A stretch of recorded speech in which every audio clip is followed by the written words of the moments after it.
So corporate accounting வந்து அன்னைக்கு நம்ம வந்து ஹை லெவல் ஓவர்வியூ மாதிரி பார்த்தோம் இல்லையா? டெர்மினாலஜிஸ், அதாவது வந்து சிஎஸ்ஆர்னா என்ன, அப்புறம் வந்து இந்த பேலன்ஸ் ஷீட்டோட வியூ, 3 வியூ இருக்குடா. ஒன்று, ஒரு நிமிஷம்.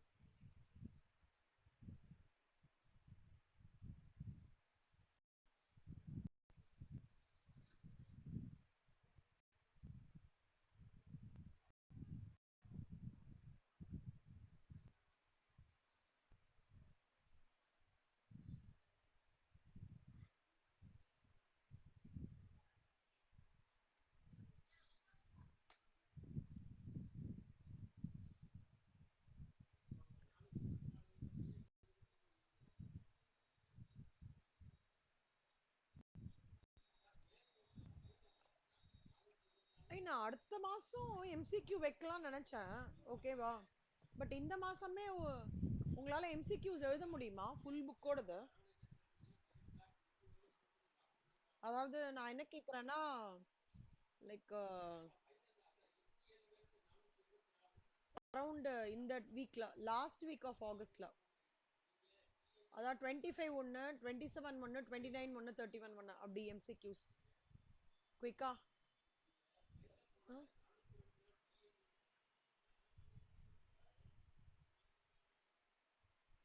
So MCQs எழுதுறீங்களா?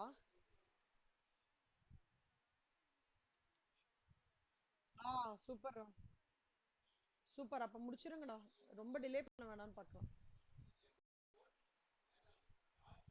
ஏன்னா நான் அடுத்த மாசத்துல இருந்து புக்ல இருக்கிறதாண்டா, புக்ல இருக்கிறதா எல்லாமே மித்ரா. இன்டர்க்கும் சரி ஃபைனலுக்கும் சரி ஸ்டடி மெட்டீரியல் மோர் தான் இனஃப் கண்ணா. ஓகேவா?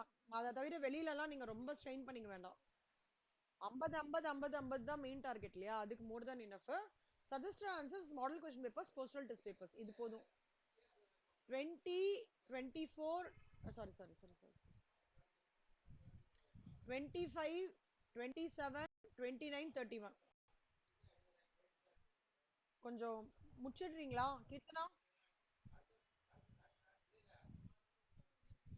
ஆமா, நான் இது பண்ணி தரேன்டா கொஸ்டின். நந்தனா, நந்தனா குட் மார்னிங்ண்ணா.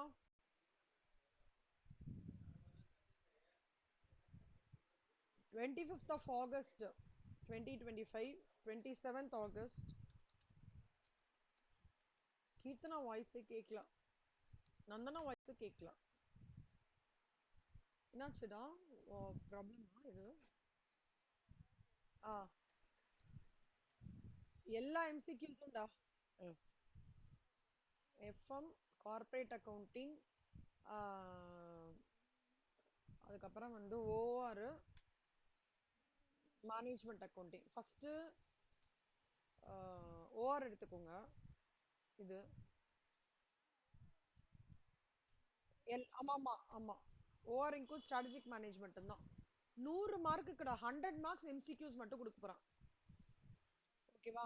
அது அப்புறம் அடுத்தது வந்து மேனேஜ்மெண்ட் அக்கவுண்டிங். ஓகேவா? அடுத்தது வந்து கார்ப்பரேட் அக்கவுண்டிங். எஃப்எம் வந்து இது. சரியா? MCQs, full MCQs.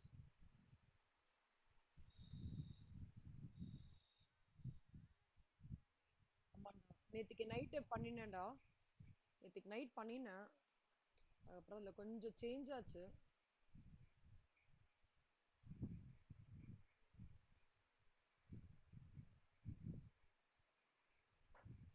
கணமா இப்போ இந்த வாரத்துக்கு நீங்கள் அந்த அசைன்மெண்ட்டை ஃபுல்லாக முடிச்சிடுங்கடா. ஓகேவா? அது ஏன்னா அதுவே உங்களுக்கு ஹெக்டிக்காக இருக்குமோன்னு எனக்கு தோணுது. ஏன்னா அதனால தான் யோசிக்கிறேன். ஸோ ஸோ இதை முடிச்சிருங்க எப்படியாவது, ஏதாவது பண்ணி முடிச்சிருங்க.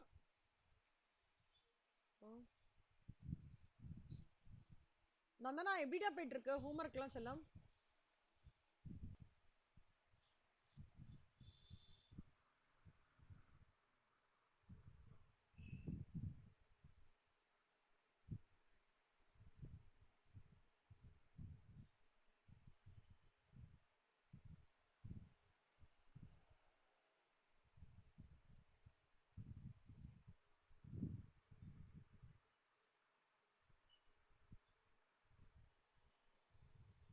இந்த ரெவென்யூ ஃபார்மேட் இந்த வாட்டி ஃபார்மேட் மட்டும் லிஸ்ட் கொடுத்துருக்கேன் அவ்வளவுதான், வேற சம்ஸ்லாம் கொடுக்கல. சரியா?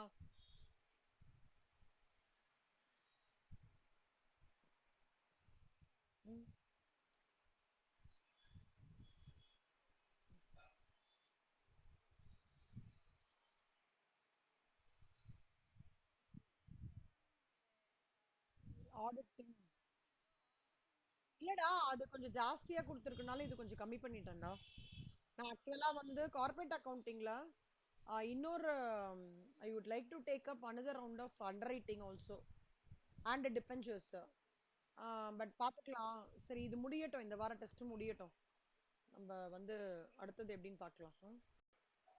ஏன்னா நீங்க இதுக்கு ஃபார்மேட் இதுக்கு தரோ பண்ணிட்டீங்கன்னு வச்சுக்கோங்களேன் கண்ணா, டிவிஷன் 1 ஆஃப் ஷெட்யூல் 3யோட பேலன்ஸ் ஷீட்டும் பிஎன்எல்லும் தரோ பண்ணிட்டேன்னா அடுத்த ரெண்டுத்தோட ஃபார்மேட்ஸ் கிட்டத்தட்ட இது மாதிரி தான், ஒன்று மேலே ஒன்று கீழே அப்படி போகிறது, அவ்வளோதான். ஓகேடா. இப்போ அந்த டிஸ்க்ளோஷர் ரெக்குவயர்மெண்ட்னு ஒன்று இருக்குக்கண்ணா, அதெல்லாம் என்னன்னு சொல்லிடுறேன்.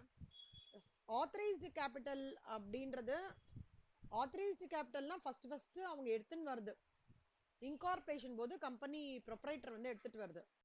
சப்ஸ்கிரைப் கேபிட்டல்னா வந்து அது எப்படி சொல்லுவாங்கன்னா இஷ்யூடு ஷேர் கேபிட்டல்ல ஒரு பகுதி சப்ஸ்கிரைப்ன்றது, பப்ளிக்கே கொடுக்கறது, பைசா கொடுக்கறது சப்ஸ்கிரைப்டு, ஞாபகம் வச்சுக்கோங்க. பெய்ட் அப் கேபிட்டல்ன்றது வந்து சம்திங் தே ஆர் அவங்களுக்கு வந்துடுது, ரிசீவ் ஆயிடுது. இதுல தான் ஞாபகம் வச்சுக்கோங்க கண்ணா, பெய்ட் அப் கேபிட்டல்ல தான் போனஸ் ஷேர்ஸ் இன்க்ளூட் ஆகும், அலாட்மெண்ட். இப்ப ஷேர்ஸ் வந்து கால்டு இல்லைன்னு வச்சுக்கோங்களேன், கால்டு இல்லைன்னா நான் கால் பண்ணி பே பண்ணல அப்படின்னா நோட்டு மாதிரி தனியா கொடுக்கணும். சரியா? மெமரண்டம் ஆஃப் அசோசியேஷனா என்னடா மித்ரா?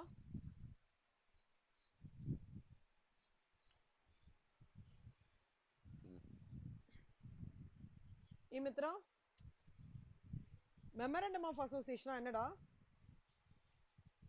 கேட்கலையா?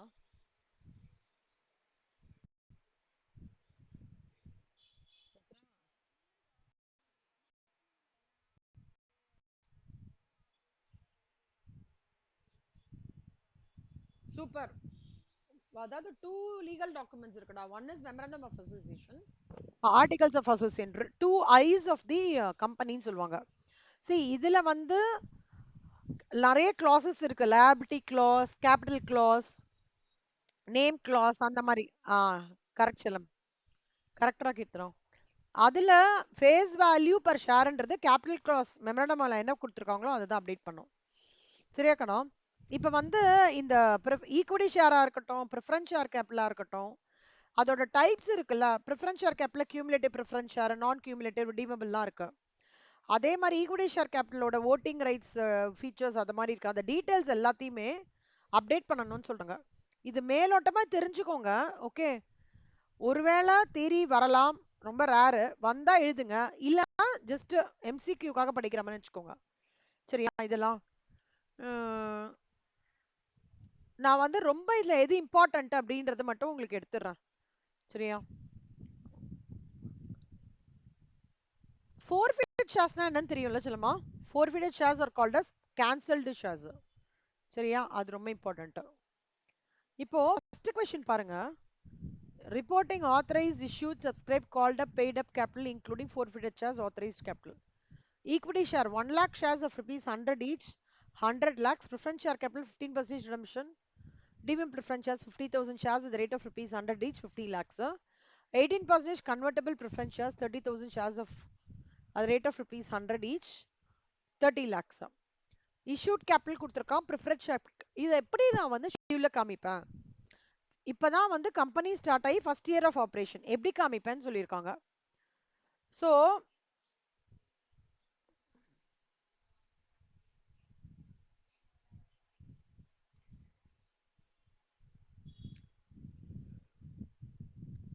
ஹை லெவல்ரா, ஆத்தரைஸ்டு கேபிட்டல் தான் ஃபர்ஸ்ட் ப்ரொப்ரைட்டர் எடுத்துன்னு வருது. அது எவ்வளவு சொல்றாங்க அவங்க? Reporting authorised, issued, subscribed including forfeited shares, authorized capital 1 lakh shares of rupees 100. இது டிஸ்க்ளோஷர் ரெக்யர்மெண்ட் தான் கண்ணா. டிஸ்க்ளோஷர் ரெக்யர்மெண்ட்னா என்னடா நந்தனா? டிஸ்க்ளோஷர் ரெக்யர்மெண்ட்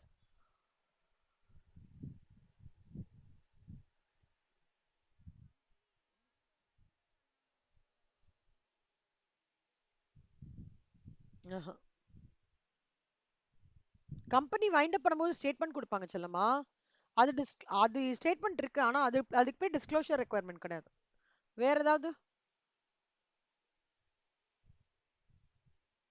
ஐடியா வருதா?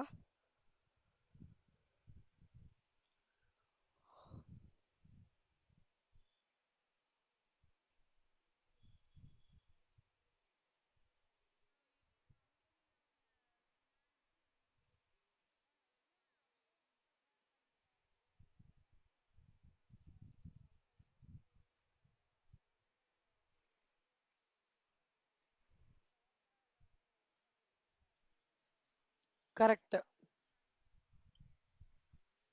கரெக்ட்டா. அதாவது டிஸ்க்ளோஷர்னா என்னன்னா, டிரான்ஸ்பரன்சிக்காக எல்லா டீட்டெயில்ஸையும் especially for the purpose of share ஹோல்டர்ஸ்க்கே சொல்லலாம். இல்ல டைரக்டர்ஸ்க்குன்னு சொல்லலாம். இல்ல investors point of view overall for all the users of the ஆர்கனைசேஷனுக்காக ஒரு விஷயத்த தனித்தனியா சொல்றது. இப்ப நீங்க ஸ்கூல்லேருந்து இந்த சின்ன பசங்கலாம் வந்து பார்த்துருக்கீங்களா? அம்மா கிட்ட சொல்லுவாங்க, அம்மா ஃபர்ஸ்ட் பீரியட்ல இது நடந்ததும்மா, செகண்ட் பீரியட்ல இது நடந்தது, மிஸ் திட்டிட்டாங்க, எனக்கு வந்து தண்ணி குடிக்கணும்னு இருந்தது, மிஸ் கிட்ட கேட்டேன் திட்டிட்டாங்க, குடிக்க கூடாது உட்காந்துக்கோங்கன்னு சொல்றாங்க. தேர்ட் பீரியட் இந்த மிஸ் வந்தாங்கம்மா, எனக்கு ரொம்ப பிடிச்சிருந்ததுமா அந்த மிஸ். ஃபோர்த் பீரியட் வந்து ஃபேன்சி ட்ரெஸ் காம்படிஷன்லாம் நடந்ததுமா. அந்த மாதிரி ஒரு டேட்டா ஒரு பீரியடா குழந்தைங்க அப்டேட் பண்ணுவாங்க பார்த்திருக்கீங்களா? அந்த மாதிரி இந்த டிஸ்க்ளோஷர் ரெக்யர்மெண்ட் எப்படி தெரியுமா? ஒரு விஷயத்தை பத்தி கண்ணா, ஆத்தரைஸ்டு கேபிட்டலோட டீடைல்ஸ், இஷ்யூடு கேபிட்டலோட டீடைல்ஸ், ஓகே, சப்ஸ்கிரைப்டோட டீடைல்ஸ், அப்புறம் ஓவராலா அதோட ரிகன்சிலேஷன் இந்த வருஷம் என்ன நடந்திருக்கு, ப்ரிஃபரன்ஸ் ஷேர் கேபிட்டலோட டீடைல்ஸ், அதுல கன்வெர்ட்டபிள் ப்ரிஃபரன்ஸ் ஷேர்ஸ் எவ்வளோ, நான் கன்வெர்ட்டபிள் ப்ரிஃபரன்ஸ் ஷேர்ஸ் எவ்வளோ, ரிடீமபிள் ப்ரிஃபரன்ஸ், அந்த மாதிரி பிரிச்சு பிரிச்சு பிரிச்சு பிரிச்சு ஒன்னொன்னா காமிக்கிறது தான் டிஸ்க்ளோஷர் ரெக்யர்மெண்ட் கண்ணா. புரியுதாடா? இந்த மாதிரி ஒரு கொஸ்டின் கேட்கலாம்டா, சொல்ல முடியாது. எப்பவுமே நம்ம வந்து டஃப்பான ஏன் கொஸ்டின் பேப்பரே இமேஜின் பண்ணோம். இந்த மாதிரிலாம் வந்தா ரொம்ப ஈஸியா இருக்கும்ல. ஆனா இதுக்கு பேர் என்ன இதுக்கு என்ன கேள்வி கேட்பாங்கன்னா, இந்த மாதிரி தனியா எடுத்து ஒண்ணும் இல்ல. நீங்க இப்படி இருக்கிற பேராவை அழகா கரண்ட் இயர் இந்த ஃபார்மேட்ல authorised capital particulars current year previous year issued capital particulars current இந்த மாதிரி எடுத்து எழுதுறது தான் டிஸ்க்ளோஷர் ரெக்வயர்மெண்ட். ஓகேவா? இப்போ ஃபர்ஸ்ட் பாருங்க கண்ணா, 1 lakh shares of previous 100 each, 1 lakh shares of previous 100 each, 100 lakhs. Preference share capital, அதுல என்ன சொல்றான், redeemable preference share capital, அப்போ 15% 50,000 50 lakhs. அதே மாதிரி convertible preference shares 30,000 shares 100 30 lakhs, அப்போ டோட்டலா எவ்வளோ 180 lakhs. புரியுதா? புரியுதாடா? குட். அடுத்தது இஷ்யூட் கேபிட்டல் பார்க்கணும் தனியா. அவங்க வந்து இஷ்யூட் கேபிட்டல் எவ்வளவு சொல்றாங்க, இங்க ஒரு 30,000 ஷேர்ஸ் ஃபுல்லி பேட் அப்பா, 19,800 ஷேர்ஸ்ல 80 கால்ட் அப்பா, 100ல 80 கால்ட் அப்பா, அப்ப 20 வந்து அன்கால்டு, தெர் இஸ் நாட் கால்ட் அப்ப. Amount received on 200 shares forfeited for நான் பேமெண்ட் ஆஃப் இது அமௌண்ட் பேபிள். இல்ல பாத்தீங்கன்னா கண்ணா, இஷ்யூட் கேபிட்டல் இங்க ஒரு 30,000 ஃபுல்லி பேட் அப்ப, 30,000 பிளஸ் 19,800 எவ்வளோ 49,800, அப்புறம் 200 ஷேர்ஸ் வந்து கேன்சல் பண்ணிருக்காங்க. ஆக மொத்தமா எவ்வளவு இஷ்யூ பண்ணிருக்காங்க, 50,000, 30,000 மைனஸ் 19,800 பிளஸ் 2. இப்படி பிரிச்சு பிரிச்சு கொடுத்துட்டு இப்படி சொல்லும் போது ஈஸியா இருக்குல்லடா. இஷ்யூ பண்ணது 50,000 ஷேர்ஸ் அப்படின்னு சொல்றது ஈஸியா இருக்குல்ல, அதுதான் சொல்றாங்க. புரியுதா கண்ணா? இதுல ரிடீமபிள் என்ன, கன்வெர்ட்டபிள் என்ன, தனியா. இப்ப வந்து redeemable preference shares of rupees 100 ஈச்ல வந்து கன்வெர்ட்டபிள்ல வந்து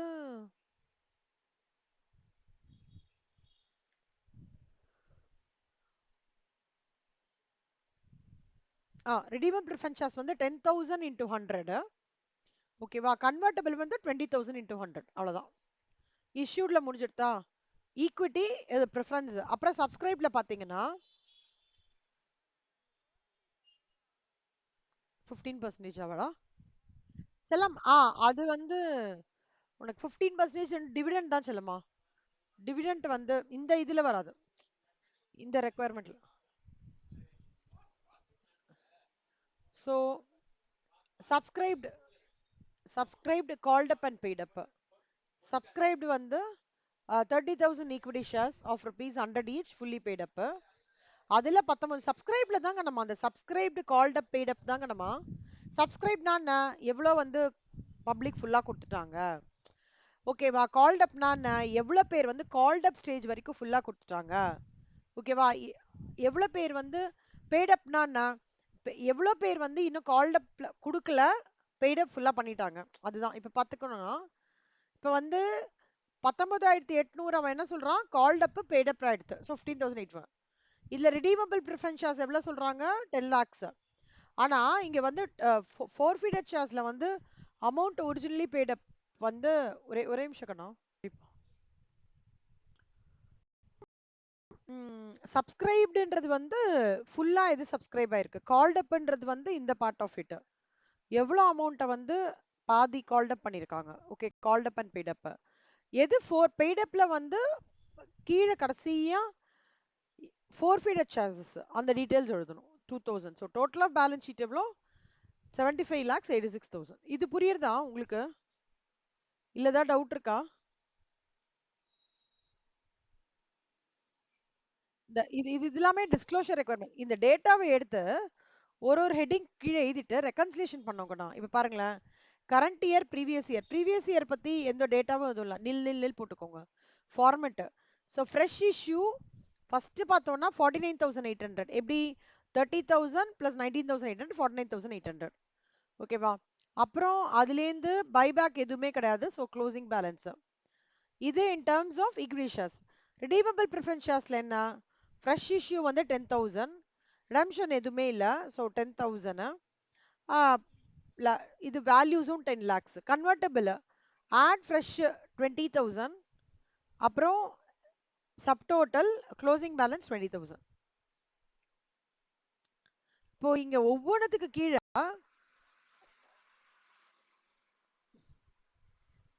இந்த ஒவ்வொன்றுத்துக்கு கீழே பார்த்தீங்கன்னா ப்ரீவியஸ் இயரும் இருக்கும் கரண்ட் இயரும் இருக்கும் ஆனா இது ஃபார்மேட் டிஸ்க்ளோஷர் ரெக்குவயர்மெண்ட்னா இப்படி கேட்பாங்க கண்ணா ஒர்க்கிங் ஷெட்யூல்ஸ்னு கேட்கலாம் ஞாபகம் இருக்கா உங்களுக்கு நீங்க ஷெட்யூல் 1 ஷெட்யூல் 2 எதுக்கா படிச்சிருக்கீங்களா இல்லடா அது பிகாம்ல எலக்ட்ரிக்ஸ்ல படிச்சிருக்கீங்களா ஒண்ணு அப்படி கேட்பாங்கண்ணா இது எந்த ஷெட்யூல்ல வரும் இல்ல எந்த ஒர்க்கிங்ஸ்ல வரும் இல்ல என்ன டிஸ்க்ளோஷர் ரெக்குவயர்மெண்ட் எப்படி வேணா கேட்கலாம் கேட்கணும்னா ஒர்க்கிங்லாம் பெருசா மைண்ட் ஒர்க்கிங்லாம் இல்ல இந்த மாதிரி ஆத்தரைஸ் கேபிட்டல் கீழே இந்த டேட்டா வரும் இஷ்யூட் கீழே இது வரும் சப்ஸ்கிரைப் கீழே இது வரும் ரெக்கன்சிலேஷன் கீழே இது வரும் அப்படின்னு சொல்லதான் இதோட இன்ஃபர்மேஷன் புரியுதா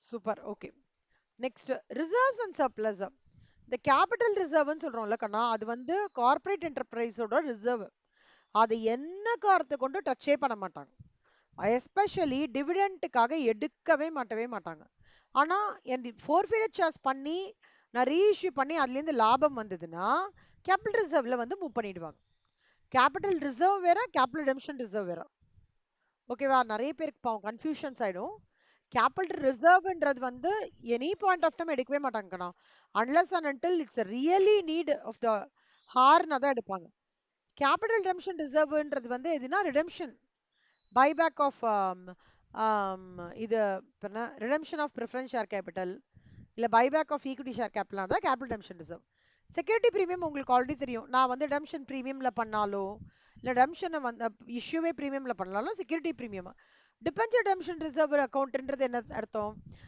எப்போ நான் டிபெஞ்சரை வந்து ரிடெம்ஷன் திருப்பி நான் வந்து வாங்க போறேன் டிபெஞ்சர்ஸை வாங்க போறேன்னு நான் டிசைட் பண்ணிட்டேனோ அப்ப என்ன ஆகும்னா நான் ஒரு அமௌண்ட்டை டிபெஞ்சர் ரிடெம்ஷன் ரிசர்வ்ல ஒரு அமௌண்ட்டை போட்டு அந்த இதை வந்து கிரியேட் பண்ணிக்கிறோம் புரியுதா அப்புறம் revaluation reserve is reserve created on the revaluation of assets or net assets of an enterprise represented by the surplus of the estimated replacement cost or estimated market values over the book values ஓகேவா share options outstanding account இது பார்த்துக்கோங்க கண்ணா ESAB திருப்பி ஒரு வாட்டி எடுப்பேன் சரியா ரெட்டே ஒன்று போட்டு வச்சிருக்கேன் அதுல ஷேர் ஆப்ஷன்ஸ் அவுட்ஸ்டாண்டிங் அக்கௌண்ட்னு ஒரு டிஸ்க்ளோஷர் ரெக்குவயர்மெண்ட் இருக்கும் சரியா மத்ததெல்லாம் நீங்க கோத்ரூ பண்ணிக்கலாங்கண்ணா சர்ப்ளஸ்னா என்ன உங்களுக்கு வந்து எக்ஸ்பென்சஸை விட இன்கம் ஜாஸ்தியா இருந்தா சர்ப்ளஸ் டெபிசிட்னா என்ன எக்ஸ்பென்சஸை விட இன்கம் வந்து கம்மியா இருந்தா டெபிசிட் அது நீங்க அக்கார்டிங்கா உங்களுக்கு அந்த இன்கம் ஜாஸ்தியா இருக்கு இது கம்மியா இருக்குன்றது பார்த்தாலே தெரிஞ்சிடும். புரியுதா?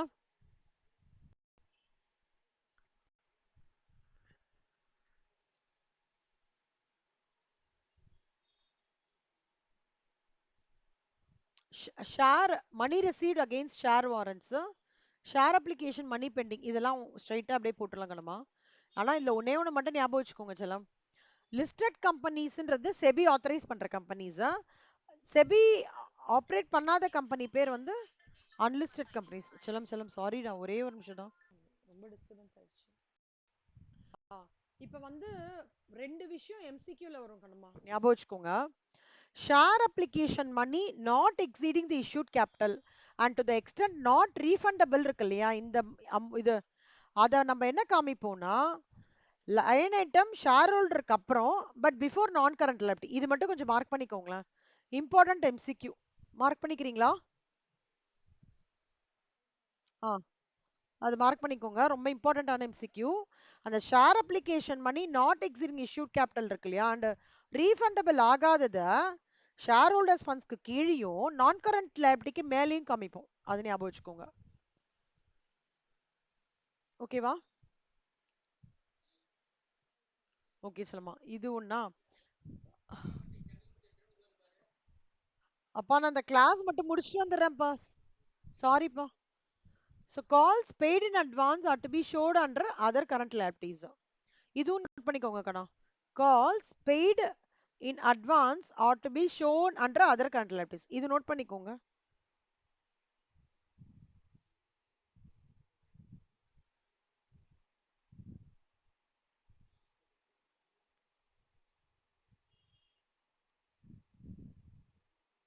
நோட் பண்ணிட்டீங்களா?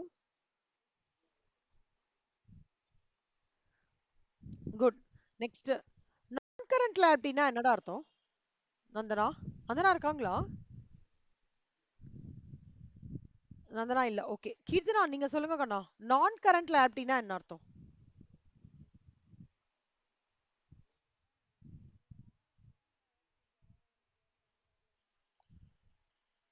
ஆ, கரெக்ட்.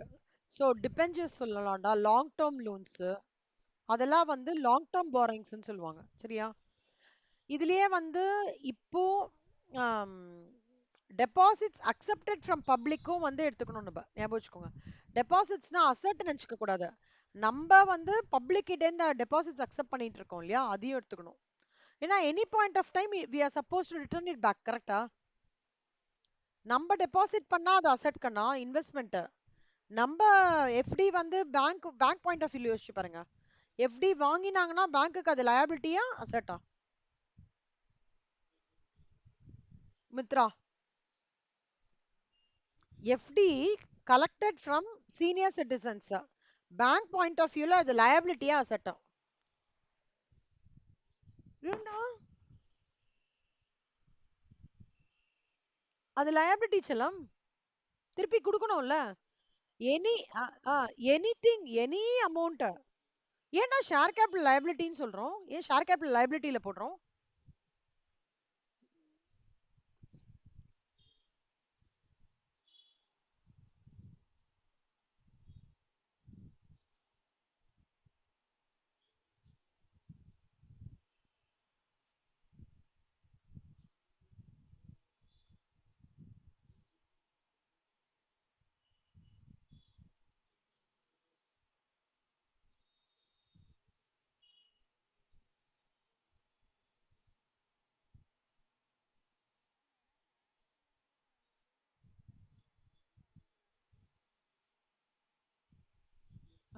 அப்ப என்ன ஆகுறது அது, அதனால ரீபே பண்ணோம், வெரி குட். அப்ப அதனால என்ன ஆகுறது?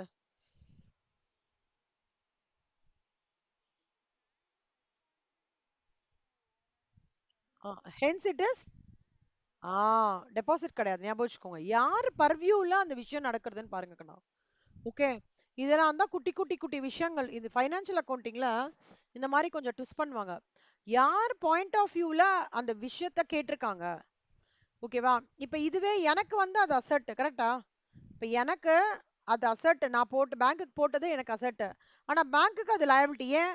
At any point of time is the bank is suppose to return it to the senior citizens. கரெக்டா? குட். வெரி குட் செல்லம். அதுதான் வந்து வெரி வெரி இம்பார்ட்டன்ட் ஹியர். சரியா? ஞாபகம் வச்சுக்கோங்க கண்ணா, மறந்துடாதீங்க. இப்போ இதுல வந்து டிஃபர்ட் பேமெண்ட் லயபிலிட்டி அதை எழுதிக்கோங்களேன். Deferred payment liability is an example of long term borrowing. எழுதிக்கோங்க. ஏய் செல்லம்மா, அந்த குட்டி நோட் மட்டும் எடுத்துக்கோங்களேன், கொஞ்சம் எடுத்து வச்சுக்கோங்களேன். நான் சொல்ல சொல்ல எழுதிக்கோங்க. Deferred payment liability, which is called as deferred sales tax liability, is an example of, sorry, deferred payment liability க்கு example deferred sales tax liability. ஓகேவா? வாய்ஸ் பிரேக் ஆகுதாடா? இப்போ எப்படிடா இருக்கு? கேக்குதா? கொஞ்சம் சொல்லுங்கடா, இல்ல திருப்பி வேணா வெளில போயிட்டு வரேன். டிஃபர்டு பேமெண்ட் லைபிலிட்டியோட எக்ஸாம்பிள் என்னன்னா டிஃபர்ட் சேல்ஸ் டாக்ஸ் லைபிலிட்டி. ஓகேவா? இது ஓகேவா? நெக்ஸ்ட் பாத்தீங்கன்னா கண்ணா,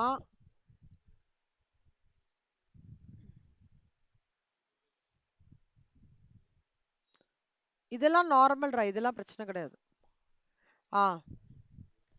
கண்டினியூயிங் டிஃபால்ட் எழுதிக்கோங்க. கண்டினியூயிங் டிஃபால்ட் ரெண்டு விஷயம் இருக்கு செல்லம்மா. கண்டினியூயிங் டிஃபால்ட், டிஃபால்ட் ரெண்டு விஷயம் இருக்கு. என்ன கண்டினியூயிங் டிஃபால்ட்ன்றது வந்து the term will be used, MCQல கேட்பான்.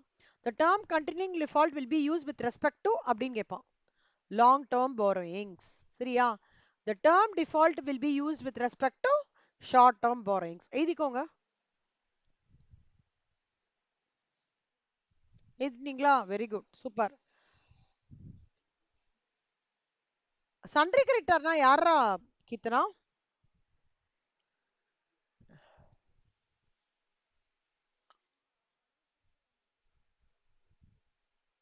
கடன் கொடுக்குறவங்க. குட்.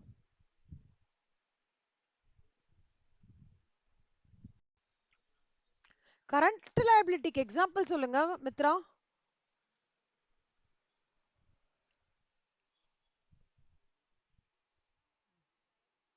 ம். ஆமாண்டா செல்லம்மா. கேக்குறதாடா? ஹலோ? ஆ. Very good. Sundry creditors long term borrowings கிடையாது. Sundry creditors, bills payable, outstanding expenses, income received in advance, short term borrowings. சரியா? 12 மாசத்துக்குள்ள எந்த ஒரு விஷயத்தையும் நீங்க திருப்பி கொடுக்கறதா இருந்தா அதுக்கு பேர் கரண்ட் liability. அது ஞாபகம் வச்சுக்கோங்கம்மா. சோ இந்த மாதிரி கேட்பான். within a period of 12 months னா short term borrowings, above the period of 12 months னா long term borrowings. அது ஞாபகம் வச்சுக்கிறீங்களா? டவுட்டா இருந்ததுன்னா எழுதிக்கோங்க, இல்லனா நோ ப்ராப்ளம்.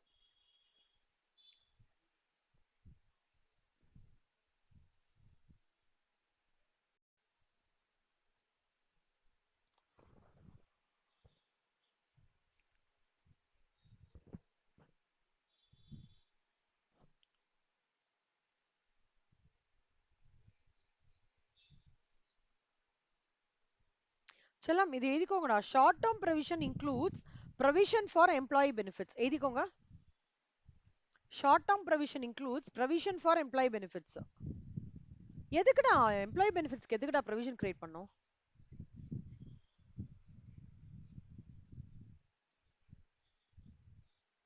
மித்ரா, எதுக்கு எம்ப்ளாயி பெனிஃபிட்ஸ்க்கு கேட்கலையாடா நான் பேசுறது? ஹலோ? கேக்குதாடா மித்ரா? நல்லா கேக்குதா? ஏதாவது ப்ராப்ளம் ஆகுதா? வெளில போயிட்டு வரட்டுமா? சரி, ஓகே, எழுதிக்கோங்க. மித்ரா, என்ன எதுக்குடா எம்ப்ளாயி பெனிஃபிட்ஸ்க்கு ப்ரொவிஷன் கிரியேட் பண்ணோம்?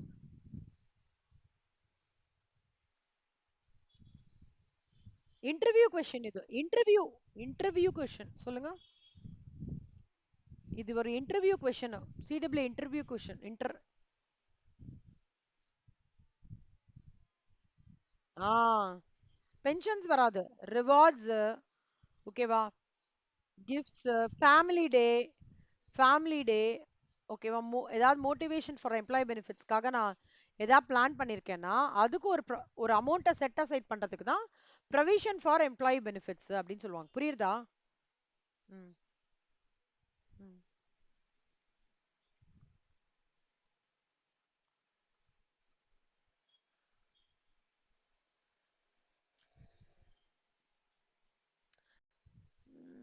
செல்லம்மா இது எழுதிக்கோங்க கண்ணா.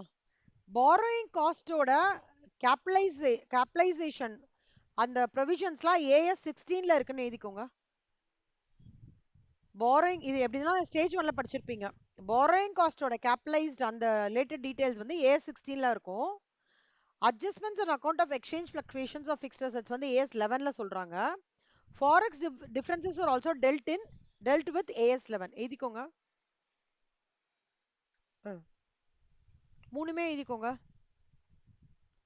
அமார்டைசேஷன்னா என்னடா, டெப்ரிசியேஷன்னா என்னடா கீர்த்தனா?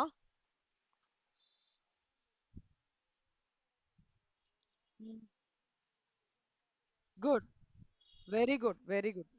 Super, super, super. சொல்லுமா, இன்டான்ஜிபிள் அசெட்ஸ்னா உங்களுக்கு தெரியும்லடா. Trade marks, computer software, mining rights, copy rights, patents இதெல்லாம் தான். கரெக்டா?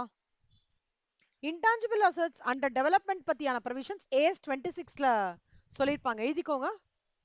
ஏஎஸ் 26.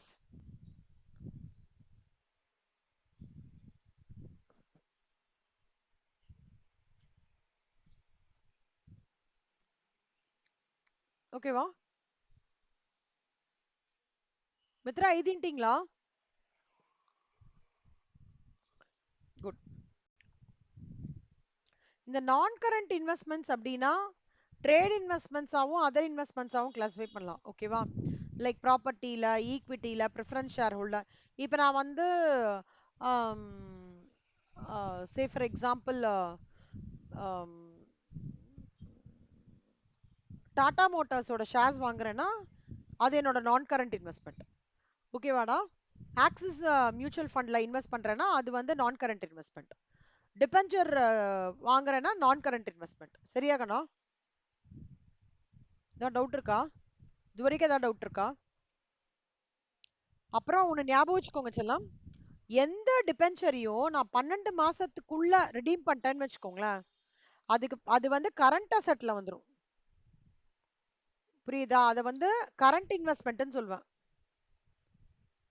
புரியுதா? ஆமா, டிபென்ச்சர்ஸை வந்து நான் திருப்பி வாங்குறது, அதாவது பைசா கொடுத்து திருப்பி நான் வாங்குறேன்னு வச்சுக்கோங்களேன், 12 மாசத்துக்குள்ள பண்ணிட்டேன் அப்படின்னா amount to be redeemed within 12 months should be disclosed as a current investment. எழுதிக்கோங்க. இந்த இந்த பாயிண்ட் எழுதிக்கோங்க, ரொம்ப இம்பார்ட்டன்ட்.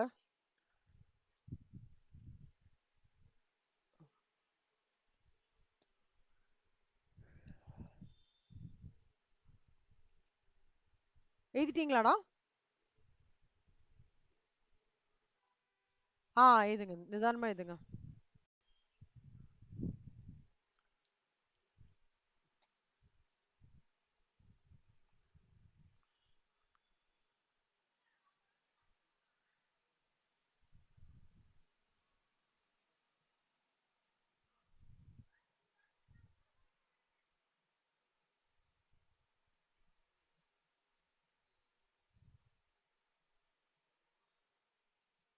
குட். நல்ல. நெக்ஸ்ட் எழுதிக்கோங்க கடமா. Controlled SPEs means controlled special purpose entities. எழுதிக்கோங்க செல்லம். Holding subsidiary relationship, joint venture, associate, அந்த மாதிரிலாம் நம்ம ரிலேஷன்ஷிப்ஸ் படிச்சிருக்கோம்ல கம்பெனிஸோடது. ஞாபகம் இருக்கா லால? ஹோல்டிங் சப்சிடரினா மோர் தென் 70%. கரெக்டா? அசோசியேட்னா எவ்வளோ மித்ரா?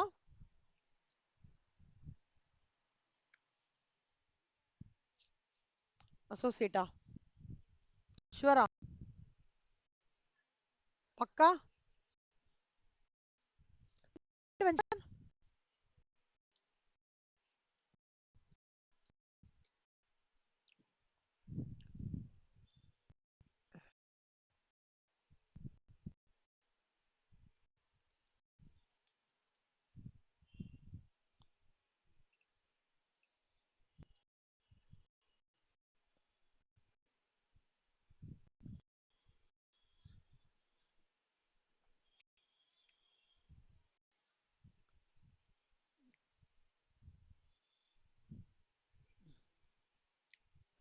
ஜாயிண்ட் வெஞ்சர் எவ்வளவு செல்லம்?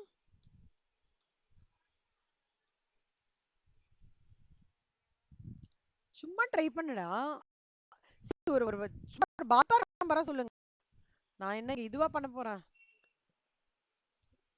செல்லம்மா இங்க பாரு செல்லம். 25 ஓகே. Associate 20 to 50%. சரியா? சப்சிடரி வந்து மோர் தேன் 50%. ஜாயிண்ட் வெஞ்சர்ன்றது வந்து எப்படின்னா அந்த ப்ராஃபிட் ஷேரிங் ரேஷியோ மாதிரி வரும். ஓகேவா? எழுதிக்கோங்க செல்லம்மா. சும்மா ஹை லெவல் எழுதிக்கோங்க. Associate 20 to 50% of the voting power. Significant இன்ஃப்ளூயன்ஸ்ன்னு சொல்லிட்டு சொல்லுவாங்க கண்ணா. ஓகே, என்ன வேர்ட் யூஸ் பண்ணுவாங்க? சிக்னிஃபிகண்ட் இன்ஃப்ளூயன்ஸ் வந்து ஓனிங் பிட்வீன் 20 and 50%. சப்சிடரி அப்படின்றது வந்து சிக்னிஃபிகண்ட் இன்ஃப்ளூயன்ஸ் வந்து owning more than 50% of the voting shares. சரியா? நம்பர் 2 எழுதிட்டீங்களா? உங்களுக்கு இந்த இந்த கான்செப்ட் எல்லா சப்ஜெக்ட்லயும் வரும். Inter stage 1, stage 2, stage 3, stage 4 சுத்தி சுத்தி நிறைய இடத்துல பாப்பீங்க. சரியா? ஜாயிண்ட் வெஞ்சர் மட்டும் எப்படி தெரியுமாடா? ரெண்டு பேரும் சேர்ந்து 3:2ல பிரிச்சுக்கலாம். அந்த மாதிரி ரேஷியோஸ்ல வரும். ஓகேவா? இப்போ இந்த இதே ஜோனல்ல தான் வர ஒரு ஃபேக்டர் தான் கண்ட்ரோல்டு ஸ்பெஷல் பர்பஸ் என்டிட்டிஸ்னு அர்த்தம். புரியுதா செல்லம்? Controlled special purpose entities. இதுல வந்து இதுல என்ன பாயிண்ட்னா கண்ட்ரோல்டு ஸ்பெஷல் பர்பஸஸ்ன்றது வந்து இதுக்கு எது எக்ஸாம்பிள் வரும்னா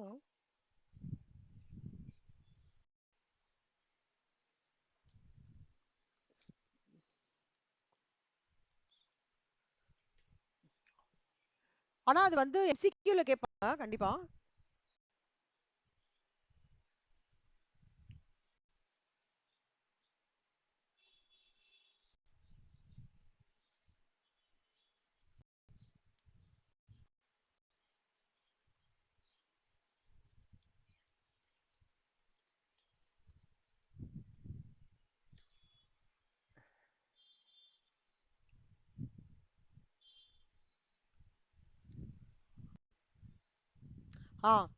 entity setup affect the lease securitization of RD research development activities டா. ஓகேவா?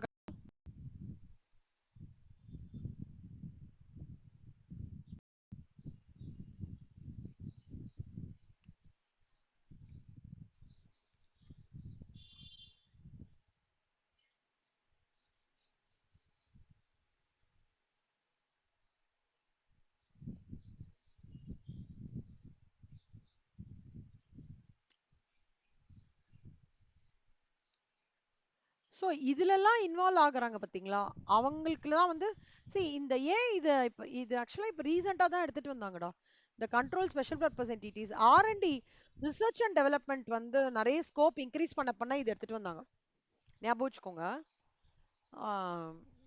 கண்ட்ரோல்டு ஸ்பெஷல் பர்பஸ் என்டிட்டின்றது ஒரு ஒரு இது மாதிரியே வரும். சப்சிடரிஸ் எப்படியோ, ஜாயிண்ட் வெஞ்சர் எப்படியோ, அசோசியேட்ஸ் எப்படியோ அந்த மாதிரி. ஓகேவா? அதுக்கப்புறம் எல்எல்பி தெரியும் இல்லடா? லிமிடெட் லைபிலிட்டி பார்ட்னர்ஷிப் உங்களுக்கு தெரியும். அதை உங்களுக்கு ஆல்ரெடி படிச்சிருக்கீங்க.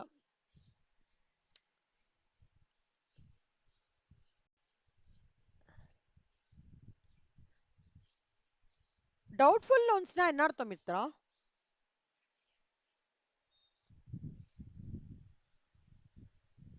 ஏண்டா டவுட்ஃபுல் லோன்ஸ்லாம் என்னடா அர்த்தம்?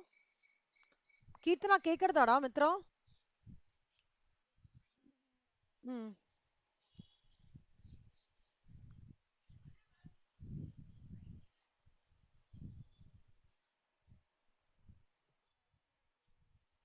சரியா இல்ல மித்ரா. டவுட்ஃபுல் டவுட்ஃபுல்னா என்னடா அர்த்தம்? Doubtful loans. டவுட்ஃபுல் டெட்ஸ் சொல்வான்ல செல்லம், அதான்டா டவுட்ஃபுல் லோன்ஸ். நம்ம ஃபினான்ஷியல் அக்கவுண்டிங்ல டவுட்ஃபுல் டெட்னு சொல்லலாம், இங்க டவுட்ஃபுல் லோன்ஸ்னு சொல்றாங்க. அவ்வளவுதான். கடமா இது எழுதிக்கோங்கடா.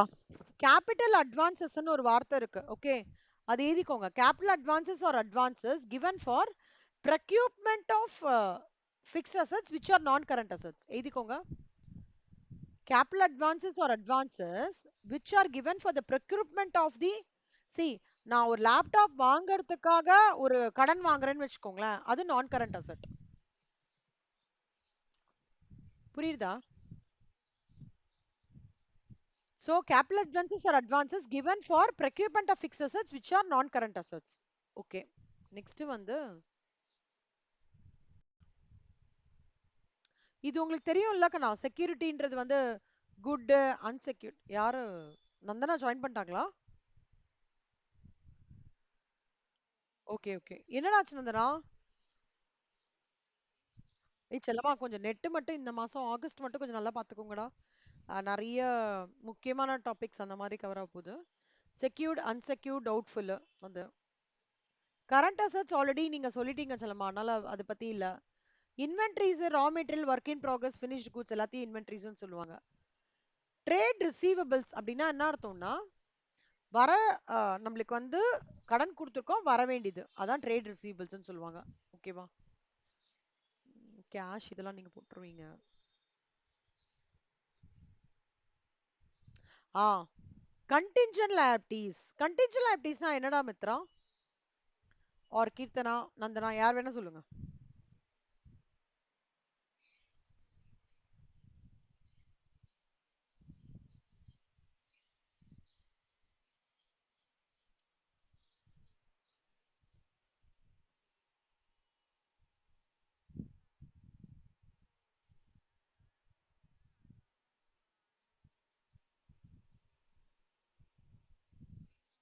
ஆ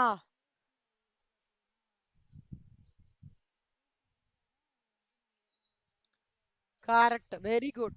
கரெக்ட்ரா, சூப்பரா சொல்றீங்க ரெண்டு பேரும். Probability of success 50%, probability of failure 50%. வரும் வராது, நடக்கும் நடக்காது. ஓகேவா? அந்த மாதிரிடா. ஸோ ஒரு மாதிரி டென்டேட்டிவா இருக்குல்ல சொல்லமா, இதெல்லாம் நம்ம முக்கியமான இதுல எடுத்துட்டு போக மாட்டோம். நம்ம என்ன பண்ணுவோம், கீழே நோட்டு போட்டுருவோம். என்ன நோட்டு? இந்த மாதிரி ஒரு கேஸ் கோர்ட்ல போயிட்டு இருக்க, இதோட ப்ரொசீடிங் வந்து வந்தாதான் இதை பத்தி தெரியும், அந்த மாதிரி. அதே மாதிரி இவங்களுக்கு நாங்க கேரண்டி கொடுத்துருக்கோம். எதுவுமே ஒரு ஒரு அக்யூரேட்டா, எதுவுமே ஸ்டாண்டர்டா இப்படிதான் இது அப்படின்னு சொல்ல முடியாம இருக்குல்ல, அதுக்கு பேர் தான் கண்டின்ஜென்ட் லைபிலிட்டின்னு சொல்லுவாங்க. புரியுதா கண்ணா? சோ இது வந்து கோத்ரூ பண்ணிக்கோங்க. contingent liabilities shall be classified as 3. இது மட்டும் எங்கயாவது உங்களுக்கு ஹெல்ப்ஃபுல்லா இருக்கும், கோத்ரூ பண்ணிக்கோங்க.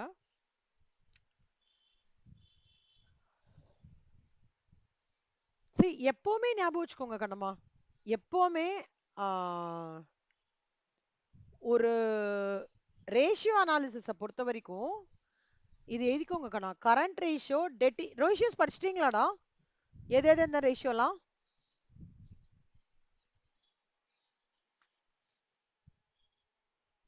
அப்படியா? இன்டர்பிரிட்டேஷன் தான் படிக்கல. அதான் நானும் ஆக்சுவலா உங்களை மாதிரி தான். எங்க சார் சொல்லுவாரு, ஸ்டேட் போர்ட் ஸ்டூடெண்ட்ஸ்லாம் வந்து, அதாவது நான் ஸ்டேட் போர்டு, எனக்கு என்கிட்ட சொல்றாரு, ஸ்டேட் போர்டு ஸ்டூடெண்ட் வந்து ஃபார்முலா படிச்சிருவாங்களாம், ஆனா சிபிஎஸ்இ ஸ்டூடெண்ட் தான் இன்டர்பிரிட்டேஷன் படிப்பாங்களாம். என் ஃப்ரெண்ட்ஸ் எல்லாருமே சிபிஎஸ்இ, அவங்க படிச்சுட்டாங்க. ஆக்சுவலா நான் வந்து வெறும்னா ஃபார்முலா தான். எனக்கு என்னமோ இன்டர்பிரிட்டேஷன் படிக்கிறது என்னமோ ஒரு பெரிய ஒரு ஒரு கஷ்டம் மாதிரி எனக்கு ஒரு மைண்ட்ல ஃபீல். ஏன்னு தெரியல. உங்களுக்கு அப்படி ஆ ஆ. ஆ, எனக்கு ஆக்சுவலா நான் எனக்கு ஆனா நான் உங்க மைண்ட் செட் தான்டா. சார் சொல்லுவாரு, இல்லம்மா நீ இப்படி யோசியம்மா அப்படின்னு வர. அவங்க இன்டர்பிரிட்டேஷன்ஸ்லாம் கடகடன்னு படிச்சு போவாங்க, நான் ஃபார்முலா கரெக்டா போட்டு அதெல்லாம் போட்டு கரெக்டா பண்ணுவேன். அப்ப என்ன ஆகும், ஃபார்முலா போட்டு பண்ற வரைக்கும் நான் பண்றது அவர் கேட்பாரு, இன்டர்பிரிட்டேஷன் அந்த ஸ்டூடெண்ட்ஸ் கிட்ட கேட்பாரு. கொஞ்சம் இன்டர்பிரிட்டேஷன் வந்து எனக்குமே பர்சனலா ஒரு செகண்ட் தாட், நம்ம இவ்வளவு பார்க்கணுமா அப்படின்னு சொல்லிட்டு. நான் எப்போ அதை ரியலைஸ் பண்ணேன்னா சிடபிள்யூ வந்ததுக்கு அப்புறம் தான் ரியலைஸ் பண்ணேன். ஆனா அந்த பசங்க எப்படி தெரியுமா, இன்டர்பிரிட்டேஷன் தான் கட கட கட கட கடன்னு படிக்கிறாங்க, ஃபார்முலாலாம் அப்புறம் பார்த்துக்கலாம் அப்படின்றாங்க. என்னன்னே தெரியல. ஒருவேளை அந்த ஒரு மாதிரி ஒரு அப்ரோச் இன் ஸ்டேட் போர்டா and approach versus approach in சிபிஎஸ்சியான்னு தெரியல. அண்ட் இன்னொன்னு கூட நான் ஃபீல் பண்ணேன்டா நான் படிக்கும்போது. என்னோட சிபிஎஸ்இ பசங்க எல்லாரும் ஃபர்ஸ்ட் ஆன்சர் சொல்லிடுவாங்கடா. எனக்கு அதுக்கு ஆன்சரே தெரியாது. ஏனே தெரியாது. நான் நீ உங்களுக்கு ஃபீல் ஆயிருக்கா? மோரா இருந்ததுன்னு வச்சுக்கோங்களேன். அப்போ detailed explanation has to be given. ஓகேவா? அது ஒண்ணு. நம்மளுக்கு கரண்ட் இயர், ப்ரீவியஸ் இயர்னு சொல்லிட்டு 2 காலம் அப்டேட் பண்றோம். ஞாபகம் இருக்கா காமிச்சேனே?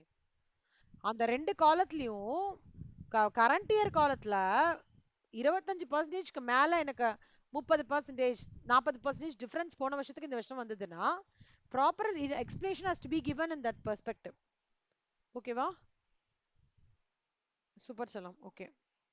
நெக்ஸ்ட் வந்து டிஸ்க்ளோஷர் ஆஃப் அக்கவுண்டிங் பாலிசிஸ். செல்லம் ஸ்டாண்டர்ட் 1 ஓட டிஸ்க்ளோஷர் ஆஃப் அக்கவுண்டிங் பாலிசி ஞாபகம் இருக்குல்ல? எல்லா அக்கவுண்டிங் பாலிசியும் டிஸ்க்ளோஷர் பண்ணணும். அண்ட் வந்து ஒரே பிளேஸ்லயே கொடுக்கணும். ஒரு ஒரு இதுல வந்து நான் ஏதாவது சேஞ்சஸ் பண்ணியிருக்கேன் which has got a material எஃபெக்ட்னா அதுக்கான நோட் வந்து the item which has contributed for that change வந்து ப்ராப்பரா கொடுக்கணும். Accounting assumptions going concern consist வந்து ப்ராப்பரா ஃபாலோ பண்ணணும். அதே மாதிரி ஏதாவது complex economic activity which basically emphasise the need of alternative accounting பிரின்சிபல்ஸ்னா மெத்தட் ஆஃப் அப்ளைங்னா அது ஸ்பெசிஃபிகேஷன் பண்ணோம். அந்த மாதிரி ஏஎஸ் ஒன்னோட எல்லா இதுவுமே இருக்கணும்னு சொல்றாங்கடா. எல்லா ஏஎஸோட அப்டேட் இருக்கணும்னு சொல்லுமா. ஓகேவா? அப்புறம் ஒரு என்டிட்டியை வந்து ஒரு அசர்ட்டை கிளாசிஃபை பண்றாங்கன்னா எப்படி அப்படின்றத அண்டர்ஸ்டாண்ட் பண்ணிக்கணும். Okay right. இப்போ இல்லஸ்ட்ரேஷன் 2 சொல்லித்தரேன்.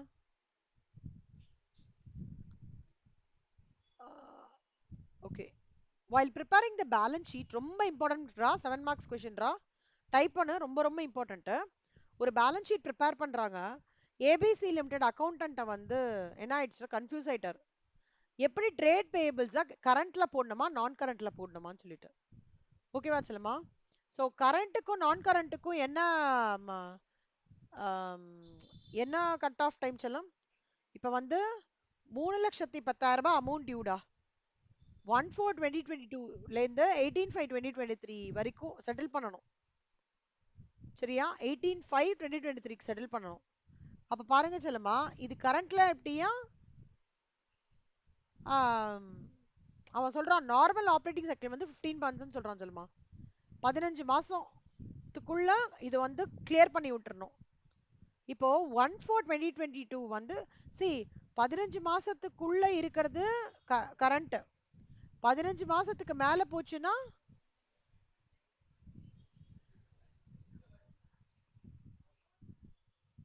Very good. அவ்வளவுதான்டா.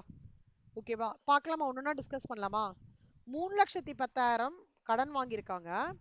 1/4/2022 டியூ 18/5/2023 வந்து செட்டில் பண்ணணும். அப்ப 15 மாசம்க்குள்ளன்றதுனால current liability. சரியாடா?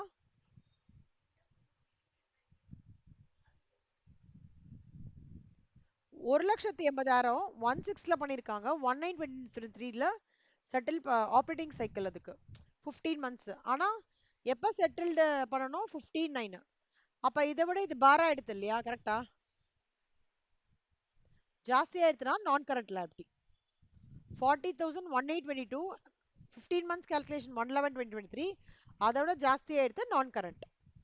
15,1123 actual operating cycle வந்து 1/4/2024. அதோட பார் ஆயிடுது நான் கரண்ட் லைபிலிட்டி. 2,30,063 ஓடுது. அப்புறம் 6/6/2024 இது. பட் 5/7/2024 ஜாஸ்தி ஆயிடுது. அப்புறம் செட்டில்மெண்ட் டேட் ஜாஸ்தியா இருந்தாலும் நான் கரண்ட். 1,08,000 15/3ல கடன் வாங்குறான். 15/6/2024 கொடுத்துட்டான்னாக்கா அது கரண்ட் அசெட். இதுக்குள்ள கொடுத்துட்டானாலடா 31/12 கொடுத்துட்டானால கரண்ட் லைபிலிட்டி. புரியுதாடா? Very very important problem. 7 marks problem சொல்லலாம். ஓகேவா? ஸோ நீங்க என்ன பண்ணோம், இதே எடுத்துக்கோங்க. கம்ப்ளீஷன் ஆஃப் ஆப்ரேட்டிங் சைக்கிள் காலம் மட்டும் போட்டு டேட்டை போட்டுக்கோங்க. 15 monthsக்கு மேல போச்சுன்னா நான் கரண்ட், 15 monthsக்கு கீழே வந்ததுன்னா கரண்ட் லைபிலிட்டி. ஓகேவா? செல்மா நான் இப்போ கொடுத்த டிஸ்க்ளோஷர்ஸ் எல்லாம் தரவா படிச்சீங்கன்னா 3 ஹோம்ஒர்க் 3 உங்களுக்கு ஹோம்ஒர்க் பண்ணிடுங்க. 4th இருந்து நான் சொல்லித்தரேன்டா. சரியா? 4th. ஆனா இதுல என்ன தெரியுமா கணமா, குட்டி குட்டி குட்டி குட்டி சம்ஸ்லாம் இருக்குல்ல, அதெல்லாமே உங்களுக்கு 7 மார்க்ஸ்ல வர சான்சஸ் இருக்கு. பெருசா தான் வரணும்னு அவசியம் கிடையாது.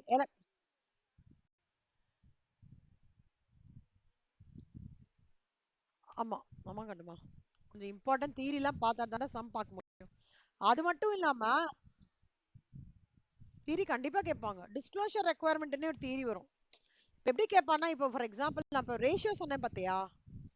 இப்போ ரேஷியோ வந்து ஃபார் எக்ஸாம்பிள் இப்போ ரேஷியோல வந்து என்ன கண்டிஷன்னா 25% ஆஃப் சேஞ்ச் வந்து between previous year and current இயருக்கு இருந்ததுன்னா சப்ஸ்டான்சியேஷன் ஷுட் பி கிவன்ன்றது நம்ம படிச்சோம்ல. அதுக்கு அது டிஸ்க்ளோஷர் ரெக்குவயர்மெண்ட்.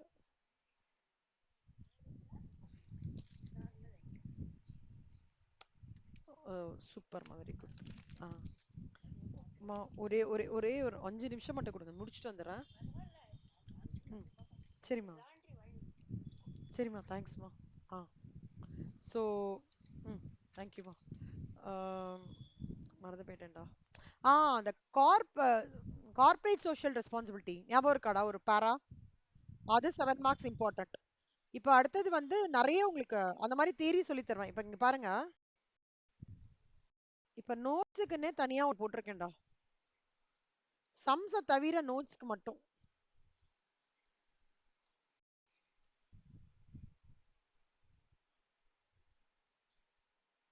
இங்க பாரு செல்லம், இது இம்பார்ட்டன்ட்.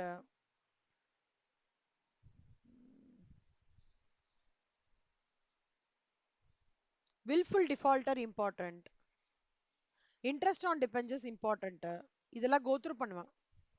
இப்போ நெக்ஸ்ட் கிளாஸ்ல பாரு, இது ரொம்ப ரொம்ப ரொம்ப இம்பார்ட்டன்டா சொல்லுமா, செம்ம இம்பார்ட்டன்ட். அசஸ் டாக்ஸ் லைபிலிட்டிக்கும் ப்ரொவிஷன் ஃபார் இன்கம் டாக்ஸ், அதுக்கு இது இம்பார்ட்டன்டா. இதே வச்சு ஒரு சம் வருது பாரு, இந்த பாரு சம் வருது. இது அசஸ் டாக்ஸ் லைபிலிட்டி வச்சு ஒரு சம் வருது. ஒரு சம்மா 2 சம்மும் ஓகேவா கண்ணா? அதனால இதுல தியரியும் எடுப்பேன், சம்மும் எடுப்பேன். கொஞ்சம் லேட் ஆகும், பட் நான் எடுத்துட்டேன்னு வச்சுக்கோங்களேன், வந்துருச்சுன்னா சில மாடல் கொஸ்டின் பேப்பர் டிஸ்க்ளோஷர் ரெக்குவயர்மெண்ட்னே தனியா கேட்பாங்கடா சில ஐட்டம்ஸ். வில்ஃபுல் இதோட டிஸ்க்ளோஷர் ரெக்குவயர்மெண்ட் எப்படி, ஃபிக்ஸ்ட் அசெட்டோடது என்ன, ரேஷியோஸோடது என்ன, அந்த மாதிரிலாம் தனித்தனியா கேட்பான். 7 மார்க்ல கேட்பான். ஒவ்வொன்றத்தோடது நீங்க எழுதிங்க 7 மார்க் சொல்லையா வாங்கிடலாம். ஓகேவா கண்ணா? சரிடா சொல்லமா, வேற ஏதாவது டவுட்டாடா? இன்னைக்கு கிளாஸ்ல கொஞ்சம் கொஞ்சமா போங்க இது. ஆனா நான் இன்னைக்கு சொன்னதெல்லாம் கோத்ரூ பண்ணிடுங்க நல்லா, குட்டி குட்டி விஷயம்லாம். அதுக்கப்புறம் we will go to the huge format and we will crack out sums. சரியா? உங்களுக்கு சம்ஸ் போடும்போது கூட நம்ம குட்டி குட்டி விஷயங்கள் நம்ம படிச்சோம்ல, அதோட அதோட பிக் பிக்சர் நீங்க இங்க பாப்பீங்க. புரியுதா? உங்களுக்கு இது ரொம்ப கஷ்டமாவே இருக்காதுடா. I am telling you, module 2 ஓட ஸ்டேட்மெண்ட் ஆஃப் ப்ராஃபிட் அண்ட் லாஸோ பேலன்ஸ் ஷீட்டோ கஷ்டமாவே இருக்காது. ஏன் தெரியுமா? இதோட ஷேடோ வந்து நீங்க ஏற்கனவே 11th லாஸ்ட் லெசன்ல படிச்சிட்டீங்க. But with different format, left right format, இது அப் டவுன் ஃபார்மேட், அவ்வளவுதான். வந்து அப்ரோச்சிங் யுவர் அட்ஜஸ்ட்மெண்ட்ஸா இருக்கலாம், எல்லாமே ஆல்மோஸ்ட் சேமா தான் இருக்கும். But in case of few things like like contingent liability, proposed dividend, bills discounted, அந்த மாதிரி குட்டி குட்டி விஷயங்கள் இருக்கும் சிலது. ப்ரொவிஷன் ஃபார் இன்கம் டாக்ஸ், அங்கெல்லாம் நீங்க கொஞ்சம் ப்ராப்பரா பாத்தீங்கன்னா சரியா போயிடும். சரியா? இப்போ நம்ம ஒரு மாடல் தான் இன்னும் 2 மாடல் பார்க்க வேண்டியிருக்கு. ஒரு மாடல்லயே இன்னும் முடிக்கல நம்ம. சரியா? அடுத்த மாடல்ல statement of changes in equity வரும், ரொம்ப இம்பார்ட்டன்ட். ஸோ இது வரைக்கும் ஹோம்ஒர்க் முடிச்சிடுறீங்க அக்கடமா? அதாவது இல்லஸ்ட்ரேஷன் இது வரைக்கும் 3 வரைக்கும் முடிச்சிருங்க. இந்த ஃபைல் அமுச்சு விடுறேன்டா, ஃபைல் அமுச்சு விட்டேன் நான் ஏற்கனவே. ஃபைல் மாடியூல் 2 இருக்கா மித்ரா?